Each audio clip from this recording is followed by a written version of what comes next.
Hello दोस्तों, आपका बहुत बहुत स्वागत है आपके अपने यूट्यूब चैनल डियर एग्जाम में। दोस्तों, आज के इस वीडियो में मैं डिस्कस करने जा रहा हूं नंबर सिस्टम के पार्ट 5 को। ठीक है, पार्ट 4 तक का वीडियो अभी तक आप लोगों ने नहीं देखा है तो डिस्क्रिप्शन में लिंक दिया गया है, जाकर आप वहां से देख सकते हैं। ठीक है, और नंबर सिस्टम में हम लोग डिस्कस कर रहे हैं नंबर से रिलेटेड क्वेश्चन को। ठीक है, तो आइए पार्ट 5 का नेक्स्ट क्वेश्चन डिस्कस करते हैं। यानी कि आज हम लोग डिस्कस करने वाले हैं क्वेश्चन नंबर 50 से लेकर क्वेश्चन नंबर 60 तक को। ठीक है, देखिए पहला क्वेश्चन कितना सिंपल और आसान है।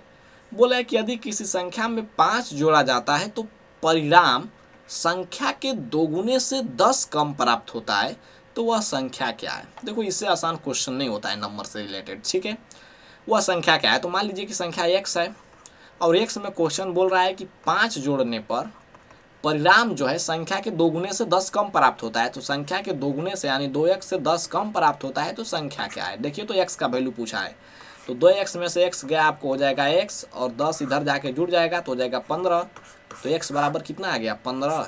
इससे आसान क्वेश्चन नहीं होता। आइए क्वेश्चन नंबर 51 बोल रहा है कि 3 द्वारा, यानी 3 का मल्टीपल सिंपल बोला जाए तो 3 द्वारा गुणित करने का मतलब 3 का मल्टीपल होना चाहिए। ठीक है, 3 द्वारा गुणित 3 क्रमांक संख्याओं का योग 90 है, तो इसमें सबसे बड़ी संख्या कौन सी है।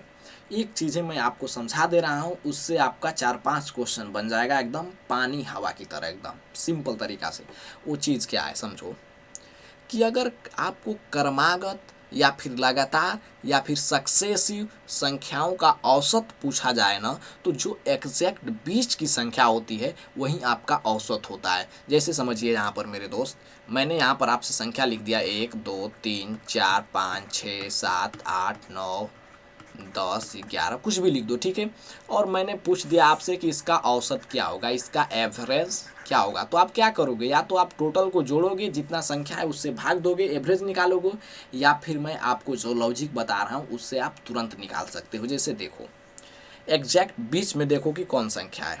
देखो तो यहाँ पर अगर छांट लें 5 इधर से और 1 2 3 4 5 इधर से 5 संख्याएं छांट लें, 5 संख्याएं प्रथम से और 5 संख्याएं लास्ट से छांट लेते हैं, तो बीच में एग्जैक्ट कौन आ गया। तो आप बोलोगे कि सर 6 आ गया। तो मेरे दोस्त 6 जो संख्याएं हैं वो आपका एवरेज होगी। ठीक है, एकदम सिंपल लॉजिक है। इसी लॉजिक पर बनाइए कि 3 द्वारा गुणित 3 क्रमांक संख्याओं का योग 90 है, तो योग 90 है तो योग बटे में संख्या आपका हो जाएगा एवरेज यानी कि औसत। तो 3 संख्या है तो 90 बटे में 3 यानी कि 30 आपका हो गया एवरेज। और यहाँ पर 3 संख्या मेंटेन किया है तो एवरेज आपका 30 हो गया, तो बीच की संख्या 30 हो जाएगी, क्योंकि वही तो एवरेज होता है मेरे दोस्त, जो संख्याएं बीच की होती है। ठीक है, तो आपका 30 हो गया। अब बोल रहा है कि 3 द्वारा गुणित, तो मेरे दोस्त अगर हम उससे बाद की संख्या जाएंगे तो लगातार होना चाहिए, लेकिन वो 3 का मल्टीपल भी होना चाहिए। क्वेश्चन साफ साफ बोला है कि 3 द्वारा गुणित, 3 द्वारा गुणित करने का मतलब कि 3 का मल्टीपल। तो यहाँ पर बोल रहा है कि सबसे बड़ी संख्या क्या है, तो मेरे दोस्त सबसे बड़ी संख्या क्या हो जाएगी, 33। ठीक है, आइए नेक्स्ट समझिए। अगर इस क्वेश्चन से नहीं समझ पाए तो आइए नेक्स्ट समझिए। देखिए, बोला है 7 क्रमागत विषम पूर्ण संख्याओं का योगफल 133 है, तो निम्नतम विषम पूर्ण संख्या क्या है समझो। 133 योगफल है और संख्या 7 है, तो योगफल बटे में संख्या आपका एवरेज आ गया। तो 7 से 19 बार में ये 19 आपका आ जाएगा एवरेज। 19 7 133 होता है। ठीक है, और 7 संख्या है 1 2 3 4 5 6 7। देखो तो 3 इधर से छांट लो और 3 इधर से छांट लो, एग्जैक्ट बीच में कौन आ गया ये, और यही संख्या आपको 19 हो जाएगा। ठीक है, यहीं आपका एवरेज होगा, यहीं 19 होगा। अब बोला है 7 क्रमागत विषम पूर्णांक है। देखो तो संख्याओं को लगातार होना चाहिए, लेकिन विषम के टर्म्स में, आपको सम नहीं होना चाहिए, विषम होना चाहिए। ठीक है, या फिर लगातार नहीं कि 19 18 17 16 15 ऐसे लिख दें, चाहे 19 20 21 22, नहीं, साफ साफ क्वेश्चन में मेंटेन किया है कि विषम पूर्ण। ठीक है, तो अब पूछ रहा है कि न्यूनतम विषम पूर्ण, तो इससे पहले आएंगे तो 17 होगा। अरे मेरा दोस्त 18 तो सम हो जाएगा, और लगातार भी होना चाहिए, विषम भी होना चाहिए। ठीक है, तो ये हो जाएगा आपको 15 और ये हो जाएगा आपको 13। तो कौन हो गया सबसे छोटा, छोटा छोटा छोटा 13 13। नेक्स्ट समझिए सिंपल क्वेश्चन और same to same question. Question number 53 बोल रहा है कि 3 से विभाजित होने वाली 3 क्रमागत प्राकृतिक संख्याओं का योग 72 है, तो इसमें सबसे बड़ी संख्या क्या है। देखो तो योग बटे में संख्या कितना आ जाएगा, 24 आपका आ जाएगा एवरेज। एवरेज और 24 जो होगा आपको बीच की संख्या हो जाएगा, वहीं एवरेज वहीं संख्या, क्योंकि यहाँ पर बोला है कि 3 क्रमागत। आपको फर्स्ट क्वेश्चन में समझाएं कि जब भी क्रमागत दिया रहे तो जो संख्याएं बीच में होती है वहीं आपको एवरेज होती है। कब? जब संख्याएं क्रमागत हो, लगातार हो तब। ठीक है, 24 हो गया। तो बोला इसमें सबसे बड़ी संख्या क्या है, तो 24 से बड़ा कौन हो गया, 27। आप कहोगे 24 से बड़ा तो 25 होगा। अरे मेरे दोस्त, क्वेश्चन में साफ साफ बोला है कि 3 से विभाजित होना चाहिए, तो 24, 25, 26 नहीं होगा, 27 होगा। ठीक है, 3 का मल्टीपल होना चाहिए। अगर इससे पहले बोलता तो 21 हो जाता। ठीक है, यहाँ पर सबसे बड़ा पूछा है तो 27। नेक्स्ट क्वेश्चन नंबर 54 बोला कि 3 क्रमिक पूर्णांक संख्याओं का कुल योग 1350 है, तो सबसे छोटी संख्या तथा सबसे बड़ी संख्या का योगफल देखो। 3 है संख्या, 1 2 3, और योग दिया है 1350, तो योग बटे में संख्या यानी बटे में 3 कितना हो जाएगा, एवरेज आपका 3 चौके 12, 3 5 15, 450 आपका बीच की संख्या हो गया, यही आपका एवरेज हो गया। तो यहाँ पर देखो बोल रहा है 3 क्रमिक पूर्णांक। ठीक है, तो इसके क्रमागत लिख दो, ये हो जाएगा 451, ये हो जाएगा 449। तो अब बोला है कि सबसे छोटी और सबसे बड़ी संख्या का योग देखो, तो सबसे छोटी 449, सबसे बड़ी 451, तो 449 प्लस 451 कितना हो जाएगा, 900। इससे आसान क्वेश्चन नहीं होता है नंबर से रिलेटेड। ठीक है, आइए क्वेश्चन नंबर 55 बोला किसी आदमी ने 100 अंगूर 5 दिन में खाया। देखो तो 100 अंगूर 5 दिन में खाया, उसने प्रत्येक दिन उससे पहले दिन की तुलना में 6 अंगूर अधिक खाया, यानी कि लगातार यहाँ पर बोल दिया 6 अंगूर अधिक खाया, मतलब कि लगातार यहाँ पर संख्या हो जाएगी, क्योंकि संख्याएं के बीच में डिफरेंट जो है 6 6 6 6 6 का होगा। ठीक है, तो यहाँ पर एवरेज रूल लग जाएगा जो नियम से मैं क्वेश्चन बना रहा हूँ। तो बोला उसने पहले दिन कितने अंगूर खाए, देखो तो 5 दिन में 100 खाया, तो एवरेज कितना खाता रहा होगा, प्रत्येक दिन का देखा जाए तो 20। अरे 100 बटे 5 यानी 20 एवरेज हो जाएगा।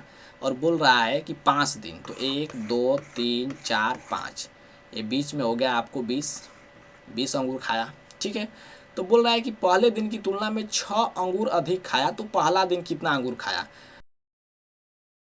कि यहाँ पर कर्सर कहाँ मर गया, देखो 6 अधिक हो जाएगा और इससे 6 अधिक हो जाएगा, लेकिन यहाँ पर टोटल 20 दिया है, यानी टोटल नहीं, माफ कीजिएगा, यहाँ पर 20 में 20 दिया है। अब हम प्रथम पर जाना है तो 6 घटाते जाएंगे। ठीक है, तो 6 6 माइनस हो जाएगा, यानी 6 6 12 माइनस हो जाएगा, तो कितना बचेगा, 12 12 20 माइनस 12 आपको हो जाएगा 8। बहुत ही सिंपल क्वेश्चन है, इसलिए मैं थोड़ा सा हवा की तरह कर रहा हूँ। ठीक है, आप लोग समझने की कोशिश कीजिएगा। आपको नहीं समझ में आए तो कमेंट बॉक्स खुला रहता है, कमेंट बॉक्स में अपना कमेंट दे दीजिएगा। ठीक है, मैं आपको फिर दोबारा समझा दूंगा। ये क्वेश्चन नंबर 56 देखो, अलग टाइप का क्वेश्चन।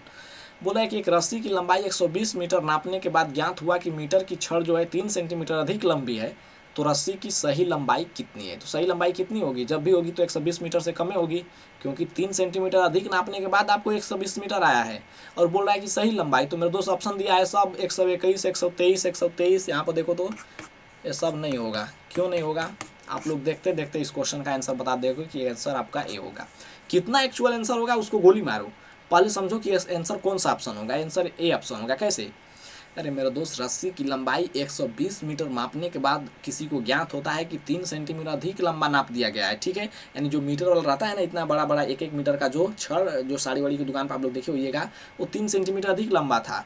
तो 120 मीटर नापने के बाद पता चलता है, कारनामा सब हो जाता है, तब बंदे को पता चलता है कि 3 सेंटीमीटर अधिक लंबी है। ठीक है, वो रस्सी छड़ छड़ छड़ यहाँ पर छड़ दिया है। ठीक है, तो बोल रहा है कि रस्सी की सही लंबाई कितनी है। मेरे दोस्त, जब भी होगा तो 3 सेंटीमीटर अधिक लंबा नापा है, तो उससे तो कम होगा ना, 120 से तो कम होगा, यानी कि 116 मीटर 40 सेंटीमीटर। समझो यार, यहाँ पर मैं बोलते जा रहा हूँ, आपको समझ में नहीं आ रहा होगा, मुझे पता है।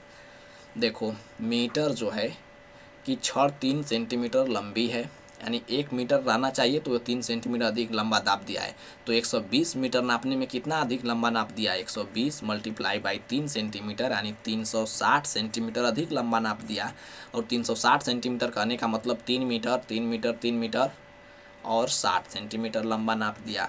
तो बोल रहा है उसका एक्चुअल लंबाई, सही लंबाई कितनी थी। तो पहले 120 नाप दिया, माफ़ कीजिएगा, बाद में 120 नाप दिया, लेकिन एरर कितना कर दिया, 3 मीटर 60 सेंटीमीटर इसमें एक्स्ट्रा नाप दिया। तो एक्चुअल पर जाने के लिए इसको घटा लीजिए, तो 3 मीटर 60 सेंटीमीटर घटा लो, तो ये हो जाएगा 100 सेंटीमीटर ले लो यहाँ से, और इसको कर दो 119। ठीक है, तो 100 में से 60 गया आपको 40 सेंटीमीटर, और 119 में से 3 गया 16, 116 मीटर।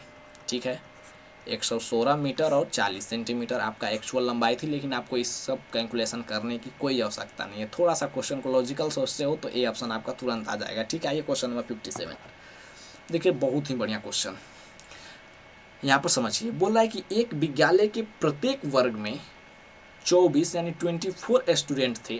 कुछ नए विद्यार्थियों के नामांकन के बाद 13 नए वर्ग बनाए गए। अब कुल वर्गों की संख्या 16 हो गई तथा प्रत्येक वर्ग में 21 विद्यार्थी हैं। तो बताइए कि कितने विद्यार्थियों का नामांकन हुआ। एकदम सिंपल है, थोड़ा सा समझिए। यहाँ पर देखिए कर्सर मेरा जहाँ जा रहा है वहाँ आप लोग अपना दिमाग गड़ा कर देखिए, अपना आँख वहाँ पर रखिए। देखिए बोला है कि 13 नए वर्ग बनाने के बाद अब कुल वर्गों की संख्या 16 हो गई। मेरे दोस्त 13 वर्ग बना तब वर्गों की संख्या 16 हो गई। इसका मतलब ये हुआ कि पहले 3 वर्ग था। बोलो हाँ। अरे मेरे दोस्त 13 नए वर्ग बनाने के बाद आपको वर्गों की संख्या 16 हो जा रही है। इसका मतलब है कि 3 पहले से वर्ग था, तभी ना 13 बनाए तो 16 हो गया। बोलो हाँ। और बोल रहा है यहाँ पर क्वेश्चन कि प्रत्येक वर्ग में 24 विद्यार्थी थे, तो 3 वर्ग है तो एक एक वर्ग में आपको 24 विद्यार्थी, तो तीनों वर्ग में कितना विद्यार्थी हो जाएगा, तो 24 मल्टीप्लाई बाई 3 यानी 72 स्टूडेंट आपको हो जाएगा, स्टूडेंट्स। ठीक है। अब बोल रहा है कि अब कुल वर्गों की संख्या 16 हो गई। ठीक है भाई, हमें कोई दिक्कत नहीं। अब 16 हो गई और प्रत्येक में 21 विद्यार्थी हो गए, तो एक में 21, एक में 21, एक में 21, एक में 21 और ऐसे 16 वर्ग हैं। तो 16 में 21 से मल्टीप्लाई कर दो, कितना विद्यार्थी हो गया, 16 एकम 16 के 6, 16 दूना 32, एक 33, 336 विद्यार्थी थे। हो गए माफ़ कीजिएगा।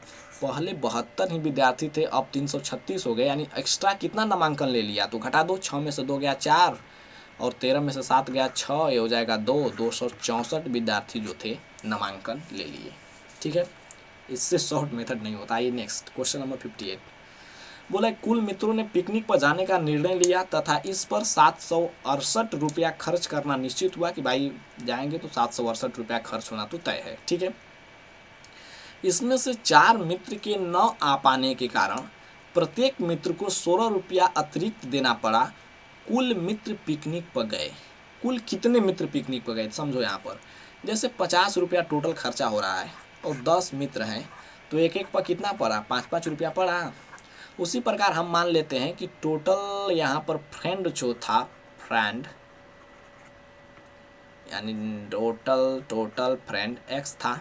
ठीक है, तो 768 रुपया था, तो एक एक पर कितना पड़ा, 768 बटे में एक्स, इतना रुपया पड़ा। लेकिन यहाँ पर बोल रहा है कि वो टोटल नहीं गया, 4 मित्र टोटल में से 4 मित्र नहीं गया। अब जो है 768 रुपया बटेगा, यानी खर्चा पड़ेगा x-4 पर, क्योंकि टोटल में से 4 बंदे नहीं जाते हैं, तो जितना 768 रुपया खर्चा है, जो बाकी है वही ना मिलकर उठाएगा। खर्चा तो कम नहीं होगा, क्योंकि 768 रुपया फिक्स है तो फिक्स है। ठीक है। लेकिन यहाँ पर बोल रहा है कि न आ पाने के कारण प्रत्येक को 16 रुपया एक्स्ट्रा देना पड़ा। देखो तो इसमें 16 रुपया एक्स्ट्रा देना पड़ रहा है, तो प्रथम में आपको 16 रुपया एक्स्ट्रा जोड़ दोगे तो दोनों इक्वेशन आपको बराबर हो जाएगा। बोलो हाँ। अगर बराबर हो जाएगा तो सोल्व कर लो यार, इसमें क्या करना है, क्वाड्रेटिक इक्वेशन आएगा, लेकिन ऑप्शन का सहारा ले लो। 768 बटे में x-4 हो जाएगा -768 बटे में x बराबर 16। तो बोला रहा है कि कुल कितने मित्र पिकनिक पर गए। ठीक है, यानी x-4 का ये वैल्यू दिया है। कुल मित्र तो पिकनिक पर x-4 ना गया, 4 को नहीं गया। ये x-4 का वैल्यू दिया है, तो हमें चेक करना है। तो हम क्या करते हैं, x का वैल्यू ले लेते हैं, यानी 4 जोड़ कर ले लेते हैं। तो 24 4 28 लेकर चेक करते हैं, तो 768 बटे में हो जाएगा आपको 28 - 4 यानी 24 हो गया, और -768 बटे में ये कितना हो जाएगा, 24 4 28 कटेगा 8 64, 8 6 के 48, 6 दूना के 12, कटाओ तो 4 7 28, 7 से तो कटेगा नहीं।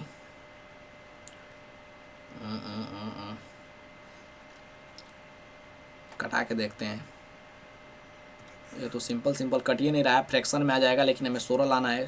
दूसरा चेक करो यार, 768 बटे में ये कितना हो जाएगा, 4 हम बढ़ा कर ले रहे हैं, क्योंकि यहाँ पर क्वेश्चन में दिया है कुल कितने मित्र पिकनिक पर गए। x-4 का वैल्यू आपको ऑप्शन में दिया है, तो हम 4 बढ़ा कर ले रहे हैं, क्योंकि x का वैल्यू पुट कर रहे हैं। ठीक है, तो हो जाएगा 20 से तो हर हालत में नहीं कटेगा यार, ये तो फ्रैक्शन में आ जाएगा। ठीक है, अब कितना ले लें, 768 बटे में 12 में 4 बढ़ा कर ले लें 16, कितना कट जाएगा, अच्छा 16 - 4 करना है ना, तो ये 20 - 4 हो जाएगा मेरे दोस्त। इसको अभी चेक करते हैं, पहले इसको चेक करने दीजिए, ठीक है।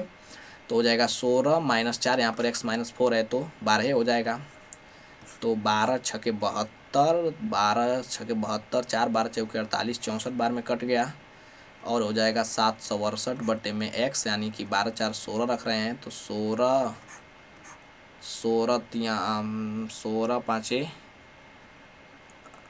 5 5 से कट जाएगा।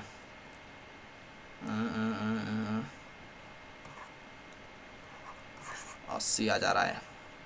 अच्छा 16 चौके 64 कटाइए, 64 बचा कितना, 64 10 74, 64 10 74, 2 76, यानी 12 128 बचा।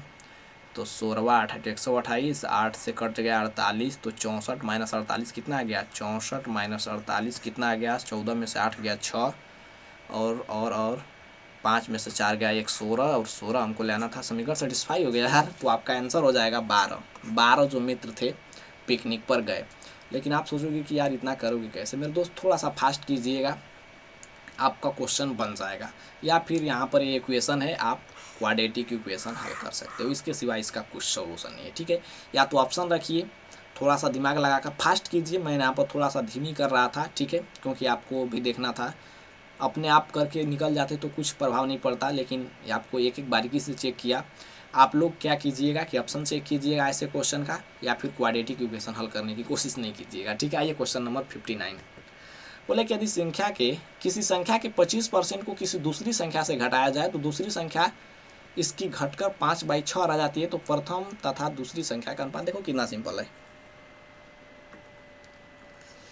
बोला कि यदि किसी संख्या के 25% को दूसरी संख्या से घटाया जाए, मान लीजिए दूसरी संख्या x है, ठीक है, या y मान लीजिए, तो y में से किसी संख्या के, तो किसी संख्या मान लीजिए x है, तो y में से x का 25% घटा दिया जा रहा है, 25% घटा दो, तो दूसरी संख्या इसकी घटकर 5/6 रह जाती है। दूसरी संख्या y माने है, तो y 5/6 रह जाती है। तो बोल रहा है पहली तथा दूसरी संख्या का अनुपात। पहली संख्या कौन माने हैं, x बटे में y आपसे पूछा है, नहीं निकल जाएगा। जैसे देखो कितना सिंपल है यार, मारो इसको गोली, 25 से कम 25, 25 चौके 100, तो कितना हो जाएगा 4y - x बट्टे में 4 बराबर हो जाएगा 5y बट्टे में 6, यानी 2 दूना 4 और 2 तिहाई 6, तो गुणा कर दीजिए, 3 चौके 12y माइनस 3x बराबर 5 दूनी के 10y, तो इधर हो जाएगा, ये तो हो जाएगा 2y बराबर 3x। तो क्या करना है, x बटे में y, तो यहाँ y हो जाएगा, तो 2 बटे में 3 बराबर x बटे में y, तो 2:3 आपका आंसर हो गया। 2:3 बहुत सिंपल क्वेश्चन है, इसको तो कोई कर सकता है, ठीक है। आइए क्वेश्चन नंबर 60 बोल रहा है कि यदि किसी दूसरी संख्या में पहली संख्या का 50% जोड़ा जाता है, सेम टू सेम क्वेश्चन, किसी दूसरी संख्या में, मान लो दूसरी संख्या y है, पहली संख्या का 50%, तो पहली संख्या को x मान लो, तो दूसरी संख्या में y में पहली संख्या का 50%, यानी 50% मतलब 1/2, तो x का 1/2 जोड़ा जाता है, तो दूसरी संख्या बढ़कर इसका 4/3 हो जाती है, यानी y जो है 4/3 4/3 हो जाती है। तो पहली दूसरी की अनुपात, पहली कौन माने हैं, पहली x बटे में y, ये भी पूछ रहा है, ठीक है।